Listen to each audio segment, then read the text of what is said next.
Olá, que bom estar aqui com vocês novamente para tratarmos de um assunto tão importante que é a dependência química. Hoje, especialmente, eu vou falar sobre dependência química em mulheres, principalmente sobre o preconceito na busca do tratamento pela família, pela sociedade e às vezes pelo próprio paciente, né? Então eu trouxe aqui uma convidada, a Fernanda, que irá nos contar aí a história dela desde o início, quando ela se percebeu tendo problemas como dependente química e também como evoluiu o tratamento ao longo dos anos, baseado neste preconceito que a sociedade e a família tiveram aí, dificultando o seu progresso. Fernanda, obrigada por ter se disponibilizado de vir aqui. Eu que agradeço. E eu tenho certeza que essa tua fala vai contribuir para muitas mulheres que precisam de ajuda e que têm receio de procurar tratamento, né? Preconceito às vezes pela doença, preconceito de estar procurando ajuda. Então eu te agradeço muito e que todas as mulheres que estão nos assistindo, né, se motivem pela tua experiência de vida e superação a entender e saber que é possível vencer a doença, né? Certo. Então hoje, especialmente falando do preconceito, como é que você, desde que você percebeu que estava tendo problema, lidou com isso? Olha, doutora, eu acredito que o problema começou quando eu era criança já, tá? Eu acho que é muito mais do que dependência química, né? Eu sempre falo, aconteceu o problema com drogas, sim, mas a doença chama-se compulsão, né? Que daí migrou para as drogas. Eu percebo desde pequena que eu já era um pouco diferente do meu irmão, no caso, e o tratamento familiar já era diferente também com pai, com mãe, com irmão, e o preconceito já era, assim, não só pela dependência química, mas pelo fato de eu ser um pouquinho mais gordinha, pelo fato de eu ser um pouquinho mais, de repente, já tivesse um déficit de atenção, ou de repente já a bipolaridade já estivesse instalada, né? Então eu acredito que já desde pequena mesmo... Você se sentia diferente eu me sentia na forma de diferente tratamento. na forma de tratamento, né? Então isso foi evoluindo na adolescência, onde eu acabei com ali 16 anos me envolvendo com drogas, mas não startando a dependência, né? E aí com 24 anos foi que quando meu pai faleceu, eu vim a ter um surto, né? Que eu acredito que daí foi a questão da bipolaridade, que eu surtei por isso e acabei caindo de paraquedas em uma clínica, porque assim, né? O que a família pensa? Tá abusando e usando de drogas, vamos internar. Mas eu, sinceramente, não sabia o que estava acontecendo comigo, né? E foi muito difícil, eu tive que passar por 4 internamentos até que eu conheci você, né? Em 2007. Isso, 2007. Foi quando eu tinha recém ganhado o meu filho, né? E foi quando realmente eu acredito que comecei a me tratar pela dependência química, né? Uma pessoa que me acolheu, uma pessoa que me entendeu, né? E que me entende até hoje, né? Então, lá atrás, quando você foi buscar tratamento, qual foi a reação da família na aceitação da doença e do tratamento? Você teve dificuldade com isso? Na verdade, minha família nunca aceitou, né? Nem até hoje eles não aceitam, de maneira nenhuma, né? Eles sabem que que eu tenho um problema, mas eles negam, né? Eles até, em alguns jantares de família, por que você tem que continuar indo lá naquele grupo? Por que você tem que continuar com aquelas pessoas? Né? Você não consegue se recuperar sem aquelas pessoas, mas aquelas pessoas são os meus iguais, eu preciso deles para poder me espelhar, para poder evoluir. E se eu não estiver lá, daí eu não vou evoluir. Então... Você acha que tem diferença se você fosse do sexo masculino? A sua família talvez tivesse um outro entendimento e daria um outro tipo de apoio? Mas é justamente isso que eu estou falando. Não só pela dependência química, né, mas pela questão do meu irmão. Meu irmão sempre foi tratado de maneira diferente do que eu. E sendo mulher dependente química, A diferença é muito brutal. Você sabe que a maioria das mulheres passa por essa dificuldade. Por quê?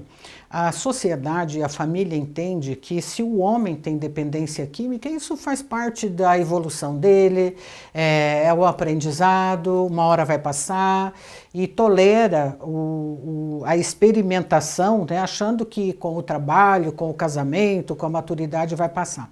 Já quando se trata da mulher, existe um preconceito achando que ela vai se tornar promíscua, que ela é imoral, e essa reação das pessoas frente a um comportamento é que tem essa atitude da família de discriminar e retardar o processo de busca de tratamento, né? Você vê que você começou aos 16 e aos 24 que foi procurar a primeira ajuda, né? Esse tempo vai agravando, porque você começou usando drogas ainda no final da adolescência, o cérebro ainda em desenvolvimento.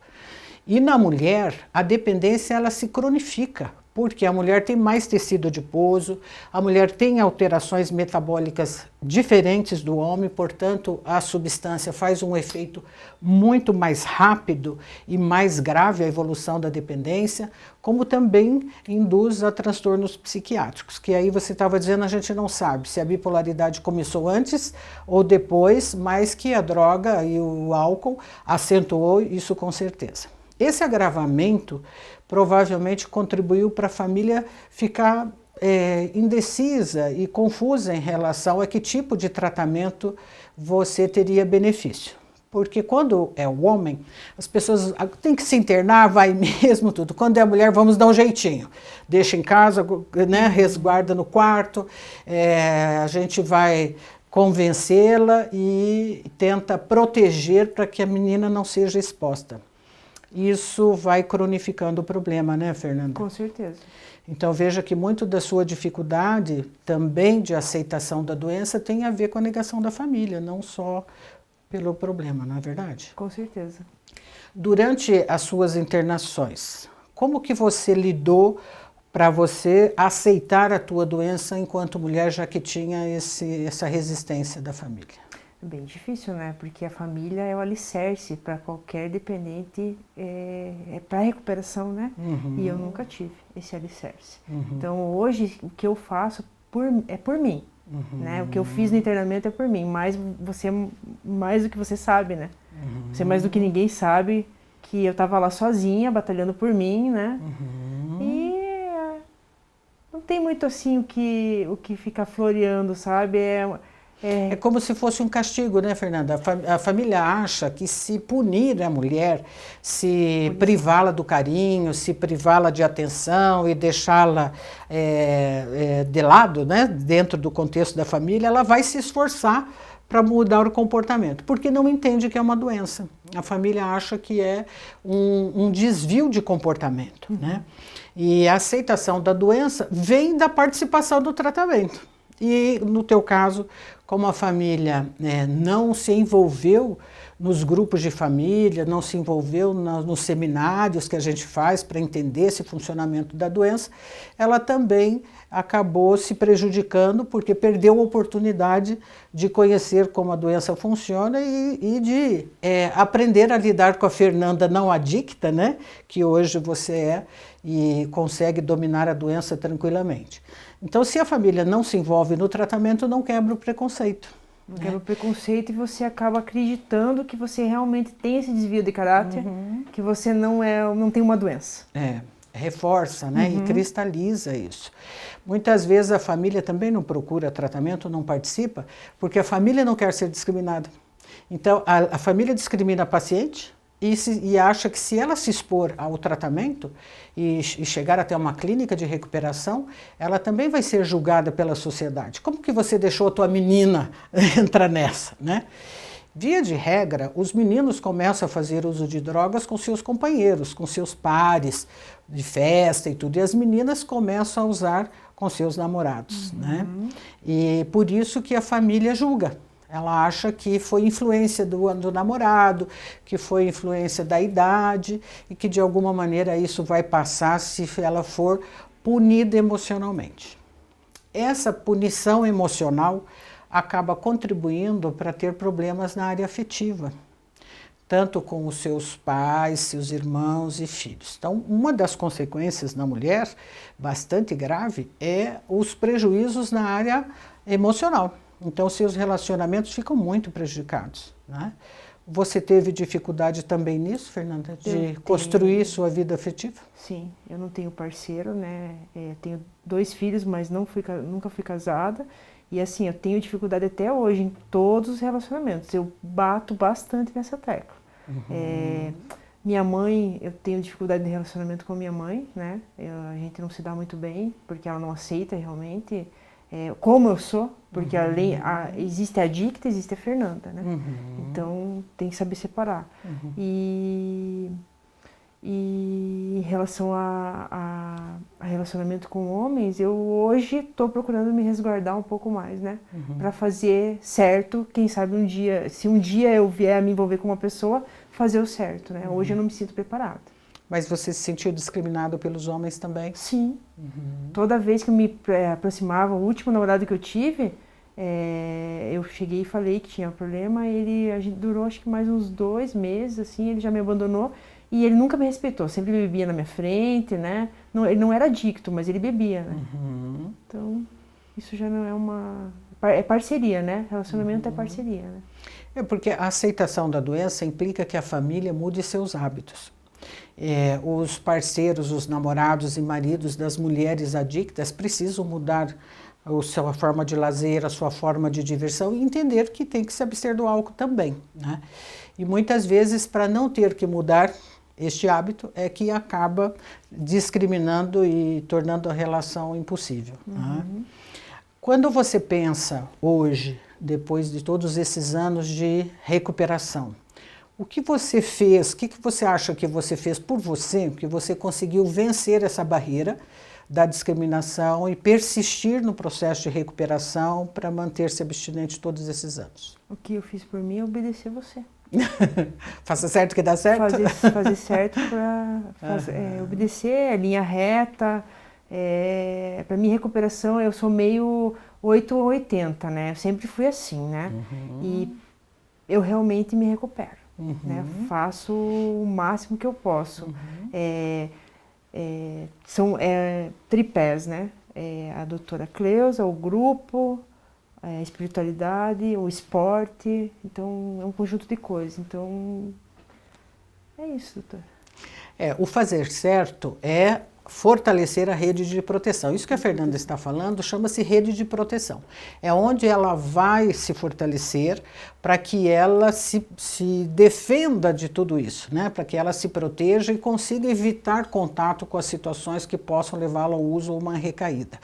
Então, quanto maior a rede de proteção, menores os fatores de risco, né? E fatores de risco, um deles é um relacionamento com uma outra pessoa adicta, é um relacionamento tóxico, que muitas vezes as mulheres adictas se envolvem em relacionamentos tóxicos e abusivos. Muitas vezes elas se tornam vítimas, né, de abuso emocional. Então, isso que você decidiu fazer, né, de cuidar dos seus filhos, de cuidar da sua vida pessoal, da sua vida profissional, da sua saúde física, mental e espiritual, né, é uma forma de você se resguardar e não ser abusada, não só pela droga, mas também pelas pessoas que olham a mulher de uma maneira diminuindo a mulher, né, e pelo contrário. Uma pessoa, eu sempre falo, Fernanda, para vocês em grupo, né, e aqui nas individuais também, que uma pessoa que vence a doença, ela vence qualquer outro desafio, não é verdade?